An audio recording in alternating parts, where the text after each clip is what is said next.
welcome to the Real Impact Daily Inspiration series of Tell Me Your Story with Dennis Henson, author, and yours truly, as we talk about the various stories that are contained within the Real Impact Daily Inspiration series. Dennis, welcome back, and it's once again it's a real pleasure to sit and talk with you and share this time. I think the only thing that's missing is if we were in person and we'd have a nice little fire going in the fireplace and just chatting away about these different stories. Good to have you with us. Well, thank you. I appreciate you having me. It's quite an honor. We've got some interesting, one of the interesting stories here that is in a section that refers to sort of like famous failures. And we're going to find out about that first story right now. Famous failures. These men and women failed numerous times, yet they ultimately prevailed because they developed the habit of persistence. They did not let their failures define them, but instead used them as stepping stones for improving their lives. Good grief, Sparky. Charles Monroe was born the son of a Minneapolis barber in the early 1920s. A few days later, his uncle nicknamed him Sparkplug, and the name stuck. Sparkplug was smaller than other kids his age, and though he was kind-hearted, he never seemed to fit in. His insecurities often caused him problems. You might say his anxieties had anxieties. Charles constantly overanalyzed everything and never felt liked or respected. To avoid being around other children, he spent a lot of time at home. While watching TV, he imagined himself participating in the plots of programs and cartoons. His only close friend was his dog, Spike. Sparky did well in elementary school, so well, in fact, he skipped 2 grades. Yet being around older kids caused him more anxiety. Junior high was different. He failed all his 8th grade subjects, causing the other students and even some teachers to consider him a loser. Still, little Sparky never stopped trying. He was just unsuccessful at everything he tried. Miserable, he retreated into a dream world and spent most of his time doodling. But after examining some of his sketches, one teacher offered him some encouragement. Charles relished her compliments and dreamed of one day becoming an artist. Making a new attempt to gain acceptance, he enrolled in several sports. After failing all his tryouts, he was finally accepted to the school's golf team. Yet he lost when he got the chance to help his team win a tournament. Then, in a consolation game, he failed again. Hanging up his club, Sparky focused solely on art. As for his high school social life, he didn't have one. Due to his shyness, Charles never approached a girl. He thought about it, but believed he would be rejected, so he didn't dare. Charles believed his artwork was good, and when Ripley's Believe It or Not, a nationally syndicated feature, published one of his drawings, he began taking art more seriously. With his mother's encouragement, he completed a correspondence course for artists. In his senior year, he submitted a few of his drawings to the school's yearbook staff. Yet they chose not to use them. After high school and a short stint in the military, the young man set his sights on becoming a professional artist. While in college, he submitted drawings to many syndicators. They all turned him down, and their rejections were often insulting. Yet Sparky persisted, even sending some of his work to Walt Disney Studios, but they also turned him down. While still on campus, he finally mustered the courage to speak to one of his classmates, Donna Mae Johnson, a stunning redhead. Soon the two seemed inseparable. Then when Charles learned of a breakthrough from a syndicator, he took the opportunity to propose marriage to the love of his life. Donna Mae not only turned him down, a few weeks later she married someone else. The following week, his art studio and all his art supplies burned to the ground. Poor Sparky, totally devastated, had never felt so low. But rather than giving up, he worked harder to produce more and better pictures. After graduation, his alma mater hired him to teach painting. Along with his teaching, he supplemented his income by providing intermittent 1- or 2-panel cartoons to the Saturday Evening Post. The Post panels got him noticed, leading to a more lucrative position drawing 3-panel strips for the St. Paul Pioneer Press. Sparky based his stories on his life and called his strip Lil Folks. In Lil Folks, he described himself as a loser and a chronic underachiever. That script was so good that a major publishing company engaged him to provide it to several newspapers. Although Sparky was thrilled, there was a problem. His new publisher didn't like the name Lil Folks. So the publisher gave the strip a new name without Charles's consent, and to his great dismay. At the time, there was a popular TV show, Howdy Doody, and the show's host, Buffalo Bob Smith, called the kids in the show's audience the Peanut Gallery. And for that reason, Sparky's publisher named the comic strip Peanuts. You see, Charles Sparky Monroe's last name was Schulz. Charles Schulz, the creator of Snoopy, Lucy, Linus, and his lovable alter ego Charlie Brown, the little boy who could never fly a kite or kick a football. Sparky's cartoon characters became famous and loved throughout the world. And that resilient young man, the one who'd failed over and over and over again, the same person whose artwork was so often rejected, became the most famous and highest paid artist in the history of the world. Success is stumbling from failure to failure with no loss of enthusiasm. Winston Churchill. Isn't that true? Charles Schulz and the Peanuts, and I'll tell you, each one of us can probably relate at some point in our lives to each one of those characters that he came up with. Probably most of the time we feel a lot like Charlie Brown. I love that. I did not know that particular part of Charles Schultz's life, only with the Peanuts, and always loved watching around the holidays. I mean, and there are a lot of different cartoons that are on that have been made regarding the Peanuts characters, it's really remarkable how people can, like Charles, create something that touches a part of each one of us. And that is, to me, the best part of that story is that those are personality traits that each one of us showed, aren't they? That's true. And actually, after I wrote the story, I found out that he had dysgraphy, which means he had a hard time writing. He had a hard time controlling his writing hand. Mm-hmm. So when he would draw something, he had to go back over it in order to make it look reasonable. So it was even tougher than the way the story explained it. Had I known that, I would have put it in there. But Yeah. just amazing that he was so resilient. I mean, just nothing stopped him. Yeah, his studio burned down and all of his art supplies, everything he had, and then his girlfriend married somebody else. I mean, what a poor fella. And people would reject him and insult him. And then he went on to become the most successful artist of all time.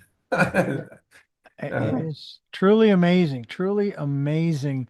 Out of, shall we say, the old analogy of the phoenix rising from the ashes.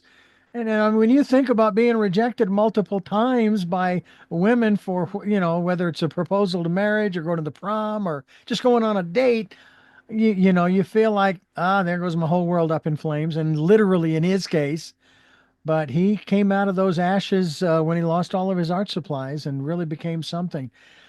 We are going to talk more about this and other aspects of Charles Schulz's life and the Real Impact Daily Inspiration Stories that you can get a copy of. A free ebook is available if you go to realimpactbook.com, go down to the podcast attendees link, click on it, put your email address in, and then you'll get a link to download your free ebook copy. If you have unlimited Kindle, you already have one available to you. Just search for Real Impact Daily Inspiration, and boom, there it is, and you'll be able to read it. It's also available for purchase, hardcover, paperback, and Audible. So we hope that you will take advantage of that. And there are other aspects of the Real Impact series that Dennis is making available. We'll talk about here in a little bit as we continue here on Tell Me Your Story. Richard Dugan, Dennis Henson, and you. We're all together once again to talk about the Real Impact Daily Inspiration series. And Dennis, one of the most extraordinary things about, for example, Charles Schulz, the story we just heard about these famous failures, is that I don't know about you, I have attempted to draw cartoons, but mine surround were more around the science fiction era, and specifically, I still have the little booklet of the drawings of Lost in Space and that saucer-shaped ship and the robot and all that kind of stuff, and just trying to draw stuff. And I think the one thing that a lot of us we're very self-critical, very self-critical. When I mean, I was going to say, and I'm not real good at it, da da da da da. However, apparently I'm good enough to where I felt comfortable enough to put some of my drawings, not those but others, into my book, Choices: 5 Steps for Life. uh, you know, and just to share, hey, this is the way that I draw right now. I didn't go to art school or anything of that nature. This is just, what I do on the side. In the what once was the privacy of my own drawing book, but now there it is for all the world to see, and I'm fine with that. What about you? Are you much of a drawer? No, no, I have a hard time writing. So there is, there's a, I don't know what you call it, if it's a disease or what, but it's dysgraphia, which means people have a hard time reading what you write. That's how bad it is. Yeah. When I was in elementary school, my aunt, she was so sweet. Her name was Opal, and she saw I had a pad there, and she said, "Oh, let me see what you've written." And I just remember the look on her face where she couldn't read it. She couldn't read a word of it. She was trying to be nice, but it was really bad. So I had a tough time in school because of that. But Yeah. that's just part of life. Yeah. Some people have problems. And we do the best we can with what we've been given. I remember a personal growth program I went through, and in it, we would be told we had to journal. And in some instances, we would journal on a particular exercise, and then we were to turn it over to our partner in the program. If we would get into what they call dyads, where you face one another and so forth. And I handed it to my partner, but somebody else just happened to glance over. Now, I was writing in block form. I wasn't doing cursive. And during the sharing, they popped up and said, well, maybe he's got some other issues because, he's still in the childhood phase because he's doing his writing in block letters instead of cursive.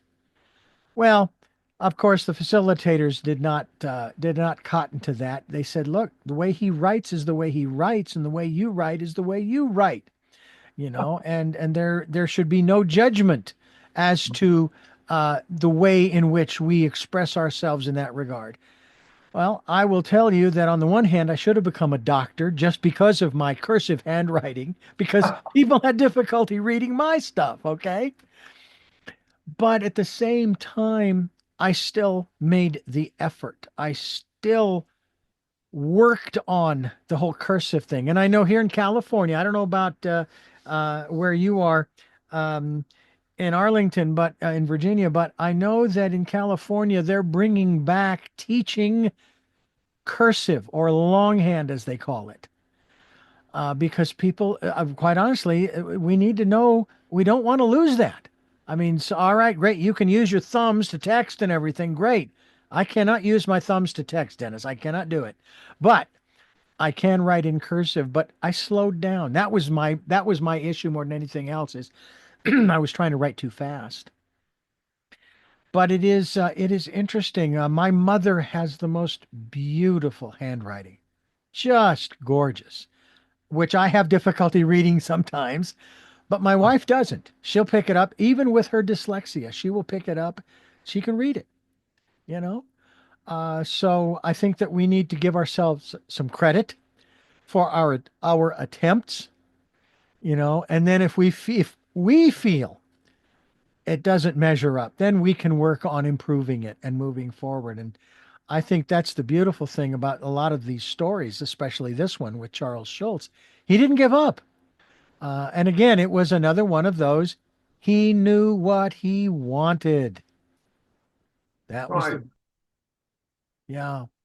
We are talking with Dennis Henson about these different stories in the book, Real Impact, Daily Inspiration. Um, One of the things that I find interesting too, Dennis, is that many people who do draw, sometimes that is for them the way that they really can communicate maybe how they're feeling or what they're thinking. That I don't want to necessarily say cartoons. I mean, yeah, the Peanuts characters were they were made into cartoons, but initially they were a comic strip. And I know that there are a lot of different comic strips. Some of these comic books are real valuable. They carry they have a hefty price to them as they get older. But at the same time, there are comic books that have been written to convey a particular message. It's not about a superhero, and a villain and so forth, that kind of thing. But it's there to it's rather than handwriting it. You talk about, your challenges, my challenges with writing.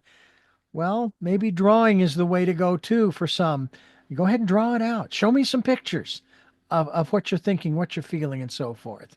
What are your thoughts on the different ways that we choose to communicate, especially when we start talking about some of these stories that you've shared with us? Everybody has their own way to communicate. If you have problems like Charles Schultz and like I had, you figure out a way around it. That's probably why I'm an entrepreneur, because I had so many different problems. I had dyslexia and dysgraphia, and there was so many different, scoliosis. I had so many different problems. Hyperactive. Well, I had all the ABCs, all the and once I decided I was going to go to college, I had to figure out a way around that. Yeah. And the way around it was I went and spoke with the teachers. I did this in college too, and told them, that I had to have a certain grade because I was going to be in college. And then when I went to college, I told the teachers I had to have a certain grade because I had to be in the band the next year. And, I couldn't afford to fail the class. Could I do extra stuff? And they would let me, Yeah. I remember many times they would let me act out something or write a poem or something to get an extra credit to my grades so that I had a grade point average high enough to stay in the band. And I stayed in college for 5 years doing that, and ended up getting a degree, which was a surprise to me because I wasn't there to get a degree. I was there to be in the band. Well, that's interesting. My wife, of course, having dyslexia, hates tests. Right. And even as an adult, she has had situations where she has had to get recertified for certain medical procedures that she carries out in her job. And she would come to me and say how much she was afraid of taking this test because it was a written test. And I said, well, why don't you go to the instructor who's administering the test and ask if it can be an oral test? She goes there. She says, can this be an oral test? And guess what? Sure. So she asks the questions. My wife answers the questions, gets 100%. And I think what that epitomizes for me is this concept that this philosophy that I've had most of my life, that there is always a workaround. There's always a workaround, that it's never over. until you've left the planet. Then it's over. There are no more workarounds in this life. But as long as you're here and you're trying to achieve something, there's always a workaround. And for Charles Schulz, he found all the workarounds, didn't he? Did I think more than anything, his story represented persistence. He just never gave up. It didn't really matter to him what all happened to him. He just kept going. He kept trying, which that's kind of like Calvin Coolidge. Uh, his quote, persistence is the ultimate thing. It's omnipotent. The slogan, press on, has solved and always will solve the problems of the human race. Yeah, it's amazing. And I think that a lot of people need to be reminded from time to time, that as long as you've got breath in those lungs, you can press on, you can move forward and work through whatever challenges come to you. But I found, Dennis, one of the most important aspects, at least for me, is if I need help, if I need assistance, it's okay to ask for it, isn't it? Yes, yes. Yeah. That's one of the seven one of the seven secrets of success is forming great alliances.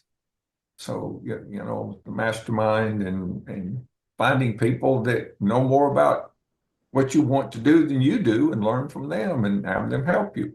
Yeah. Walt Disney said, there's always plenty of people willing to tell you the answers to any of your problems if you're willing to ask. Yeah. Absolutely. Absolutely. And if you surrounded yourself with the right people, they're going to be there and they're going to support you. They're going to be on your side. What was it you said? I don't know if it was in this one or a previous program we were talking about how the universe is on your side. What was it? Stephen Hawking who made the comment about how this is a friendly universe. I don't know if it was Stephen or not, but this is a friendly universe, you know? And I don't know, maybe it was Carl Sagan. It was one of these great minds that we admire that just let us know that hey, you're not alone, and and everybody is not against you. you know, in spite of your paranoia, it doesn't mean that everybody is against you or everybody's following you. So keep that in mind. We also want you to keep in mind that you are listening to the Real Impact Daily Inspiration series here on Tell Me Your Story. I'm Richard Dugan. He is Dennis Henson. We are talking about today Charles Schulz and his great accomplishment. And I know that many of us are very familiar. I don't know about you in your newspapers when you were a kid growing up and even to this day. I got to tell you, when the Sunday paper showed up at our house, the first place that we kids went to was the center of we'd open it up, unfold it, and there was the comic section. And the first comic at the top of the front page of the comic section was the Peanuts. And each one of us would get that section and we would go through it. There were lots of other comic strips in there as well, but the Peanuts, there was something about them that Charles Schulz put.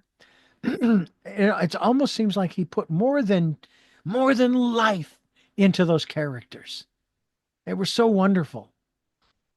He had lived it. He was just writing about his past. Did you have did your family get like the Sunday paper and you'd get that comic strip and so forth? We didn't. We got the Cherokee Herald, which was a local paper where I lived, and it had a cartoon section. I mean, a comic section, but it was a weekly paper. But we didn't get the Birmingham News or any of the bigger papers. We couldn't afford it. Right. If I ever found one, I went straight to the comic section and read all the comics, or at least looked at them. Yeah. That's a sad thing too, that newspapers are slowly but surely disappearing. Although there are people who are making efforts to bring some of them back. We lost our local newspaper here in Santa Barbara, about a year or so ago. It went bankrupt, but somebody has bought the rights to the name and so forth. And apparently they are going to attempt to resurrect it. In what form? I don't know if it'll just be online or if it'll be something that can be delivered. But that to me is I mean, because I grew up with a local paper, the Arizona Republic and the Phoenix Gazette.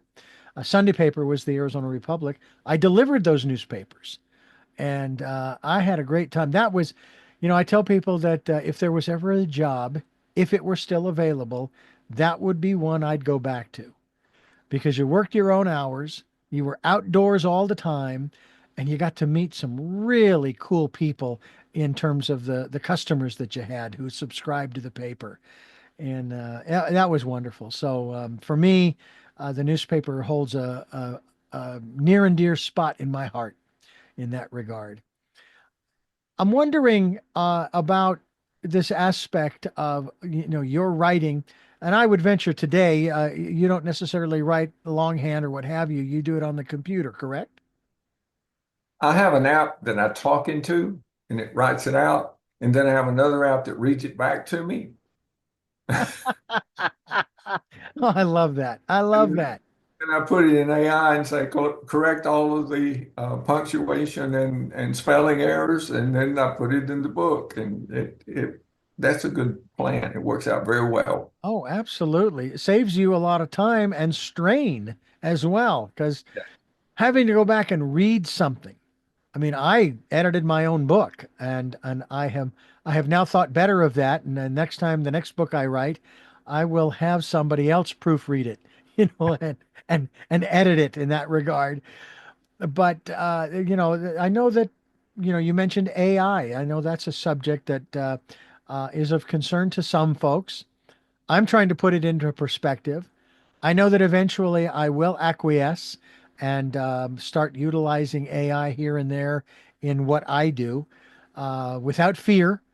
But I'm still trying to understand it more. And one day I'm hoping to do that. I know Charles didn't have to worry about AI back then. His creativity came right out of here and out of here, his head and his heart. And that's kind of how I feel right now. Is that I don't want some computer generated blah blah blah to let me here. I can do it. But there are certain things that would be better, like what you just described. Correct all of the punctuation errors and grammatical errors and misspelled words. Right. Yeah, it does it instantly. It's quite amazing. There's an interesting story I read about Charles Schultz after I had finished his story. Mhm. Some of his neighbors were seeing him coming and going. They asked him, what he did, and they saw that he had a really, really nice house and a nice car, and that they could tell that he was doing pretty well. And that one of them got up enough nerve to say, "Well, how much money do you make?" And he said, "Oh, about 2 million." And they, they said, "Wow, $2 million a year?" And he said, "No, a month."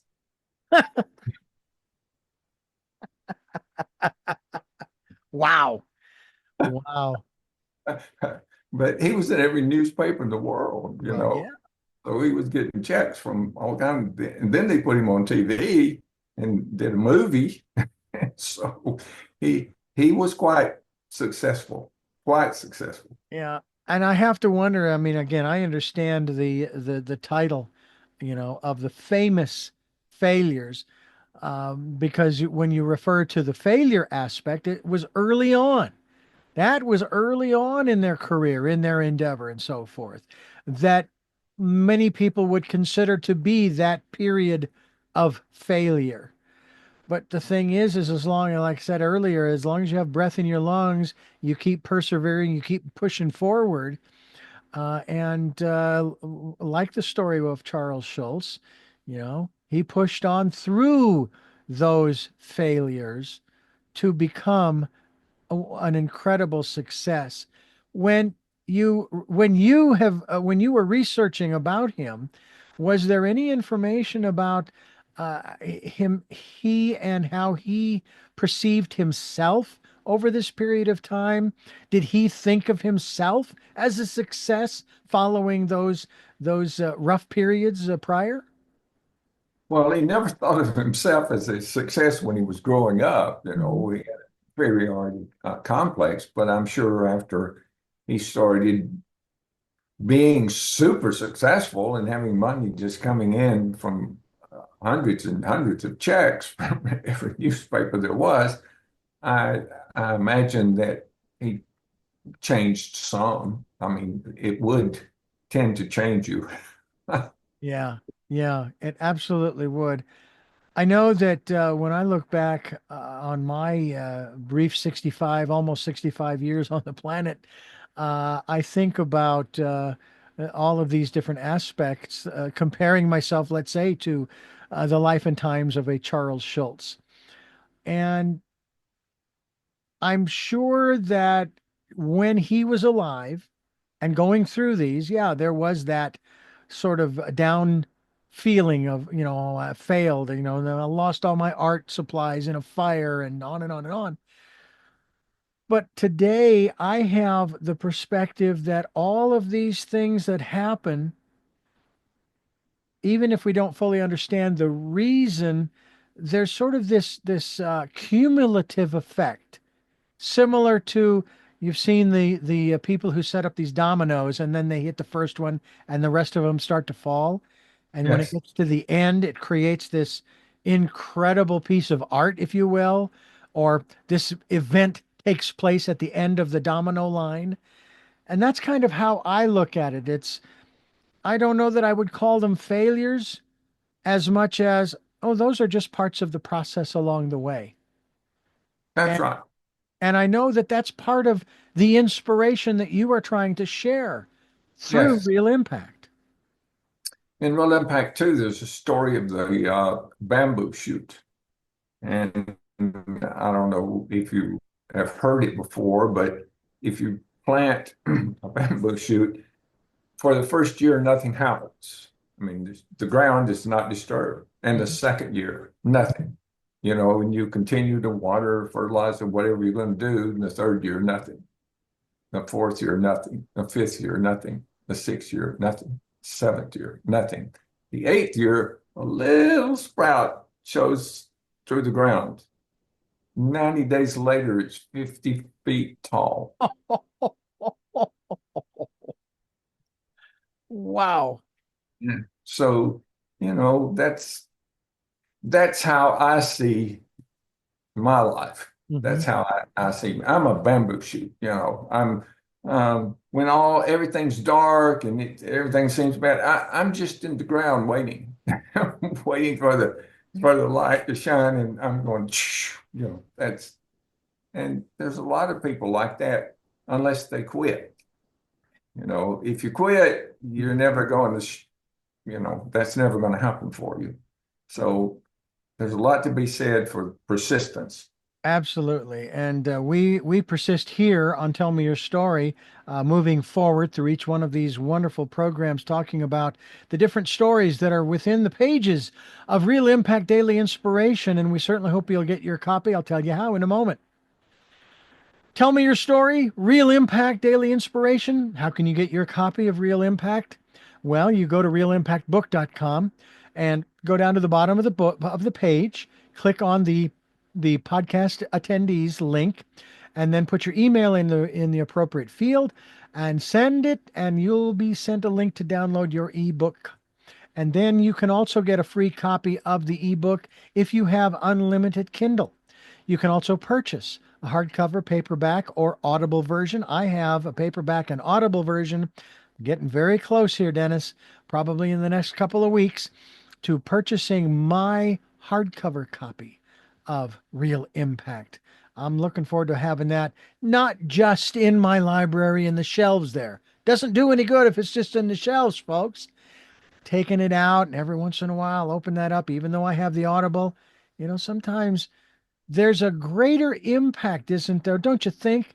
When you read it for yourself, not taking anything away from the Audible, please, but there's something about reading it. Yes, it's different. The, Yeah. the more different ways you can take in something, the better it does. The more you retain it and the more it helps you. So it doesn't hurt to listen, doesn't hurt to read, but it helps to do both and discuss it with someone else. That's Lectio Divina, when a group of monks got together in the 5th century and they read a scripture silently. And then they visualized themselves in the scripture. Then they read it out loud. Then they contemplated it. That's what this book is about.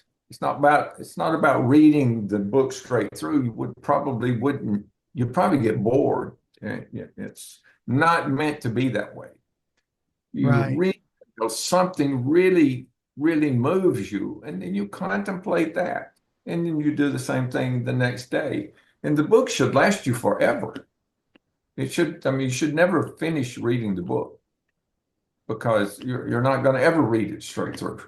To read this story today and where the time slot is, you're going to read this poem because it fits in your time slot. And you get home and you're exhausted. You can only read a quote. You read a quote. And so the book is written to last a lifetime, and you read it in conjunction with the other books that are listed in the back. And also inside the book, too, there's books, recommendations. So it's a life-changing thing, but it's so powerful, though. It moves you in such a better direction towards your goal. Yeah. And again, that is one of the how to use this book statements that you make, directives that you put forth. Read something inspirational every day. And obviously, Real Impact Daily Inspiration is a great way to start. And and again, there may be more in there than I'm thinking of, but what I can tell our listeners and viewers is that there are at least, excuse me, 3 different book lists. There is the bibliography, and then there is the book list you have put together of books that have inspired you that you encourage people to read. But there's a third book list, at least one more third book list at the end of the story of Abraham Lincoln, the books that he read. And I don't know if you remember the quote or not. I don't, but what I do know is he said something to the effect that a real friend is one who will give you a book or something along those lines, Right. you know? And what a great gift, whether it's Real Impact or otherwise, to give to someone to get them started on their way to achieving their goals of making their dreams come true. Exactly. Yeah. Well, the Real Impact book was designed to help people form that habit. In forming the habit, then all of a sudden, all of the world of literature is opened up to you because you're going to take a step a day. You only need to read 20 pages on a 200-page book every day, and in a year, you will have read 20 books. That will mean you've read 19 more books than the average person. That will set you apart. That's Zig Ziglar talking, not me. Right. But it really will set you apart. Mm-hmm. We encourage people to get a copy. Go to realimpactbook.com, and we hope that you will do so. And we also hope that you will stay tuned for more as we continue here on the Real Impact series, Tell Me Your Story. I'm Richard Dugan. He is Dennis Henson. And Dennis, as we wrap up, amazingly enough, another program, another edition of this series on the Real Impact books. And there's a whole lot more to come. You've got a number of books that are in the wings, one coming out soon, and then one next year, and a bunch of other books that you've already written in regards to real estate. I'm curious, before we wrap up, what is it about real estate that you enjoy so much? I used to stay up late at night watching TV, and Carlton Sheets would come on, and he would talk about how you could get into real estate with almost no money. And it's the shortest distance from where you are to wealth. And I thought, oh, that would be a lot of fun. And so one day I just determined I'm just going to do that. And once I made that determination, then it became a game. It was a lot of fun. And I'm still playing the game. And it's many, many, many years ago when I started that. but every new deal is a new excitement, you Yeah. know. And And you're meeting all different kinds of people as well, between the buyers and the sellers, and then real, the different other ancillary companies, as well as agencies that you deal with, and the people that you work with in that regard, to bring the sale to a completion for both the seller as well as the buyer, who gets to move into this, we'll say, this their new home. I don't know of any other business where you can get so many people working for you that you don't have to pay. You Yeah, know, it's just amazing. The insurance companies do all the work. You don't have to pay them. I mean, you have to buy the policy, but you have to pay them to do all the work that they do, and the title companies and the bankers and the realtors. I mean, there's just so many people that you can put on your list, your team list, yeah. and you call them up and say, "Will you take care of this?" And they will. You don't have to pay them. It's just amazing. Yeah. Well, I give credit where credit is due to my realtor back in Phoenix, who sold my first wife and I our first house. I wish I still had it, because it was one that I absolutely wanted, a brick, 3 bedroom. I think it's referred to, you had a one full bath, and then you had another bathroom that only had the usual toilet and the sink, and then just a shower. And I don't know, what is that? Is that a 3/4 or half? And Gary Neidl. I don't even know if the man is still alive. I hope so. He was a fairly young man when we met back in 1993.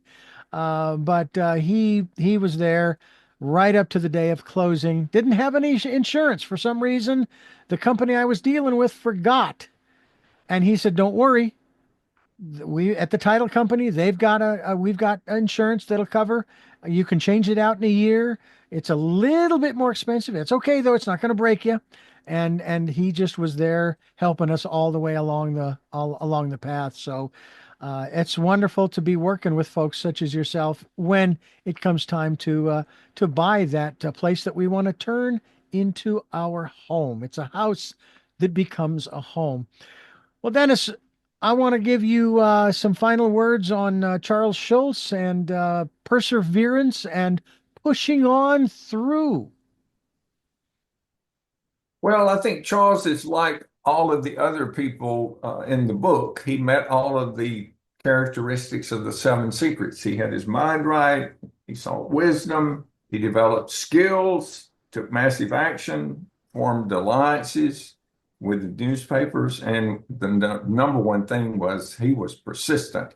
And I think that's should be the number one thing with everyone. It will cure a lot of mistakes. Hmm. Well, folks, we hope that you enjoy each one of these programs that we bring your way. The series on the Real Impact Daily Inspiration book. Books 2 and 3 will be coming along sometime in the not too distant future, we hope, along with your book on the laws of nature, as well as the 7 secrets of success, which it seems like every once in a while we're chatting away and saying, "Oh yeah, well here that's just like one of the 7 secrets of success." So we touch upon those elements as well, and we hope that you will also go to realimpactbook.com, and there is a link to where you can be notified when about the progress and the different things that are coming up that Dennis is putting out. So we encourage you to do that, as well as to help the kids, to donate whatever you can, $10, $20, what have you, the cost of a paperback, which is only 10 or $15, I think. I've put in my donation. I'm going to be donating more down the road here. And let me tell you something, makes you feel good too to know that every penny that you donate is going to purchase books that are going to go in the hands of kids who will, we are hoping, will be inspired by these stories, poems, quotes, lists of books. I used to say to people that I am so frustrated because there are so many great books out there and people keep writing, and I'm never going to catch up. And it's like, well, it isn't about catching up. It's start somewhere. Just start somewhere. You don't have to try to read them all, but start wherever you can. We want to thank everybody who is watching and listening for doing so. to listen to and hear about the Real Impact Daily Inspiration series here on Tell Me Your Story. New paradigms for a new world. We are giving you choices and knowledge of those choices to help make your dreams come true. Sundays at 7 a.m. and 7 p.m., Monday mornings at 1 a.m., Wednesdays at 9 a.m., and of course, Monday through Friday from 8 to 9 a.m., streaming live at those times at richarddugan.com. And we also hope that you will continue your search for what it is that inspires you as we continue to bring you hopefully inspiring programs. And until our next inspiring Tell Me Your Story, we hope that you will join us again for our next broadcast, podcast, videocast. And until then, love to Lal. Jeanette, I am still listening. Dad, continue to be happy because I am. Smokey, I will see you on the other side. Mike, thanks for letting me be part of your life. And to my dear friend Zorro, aho, aho.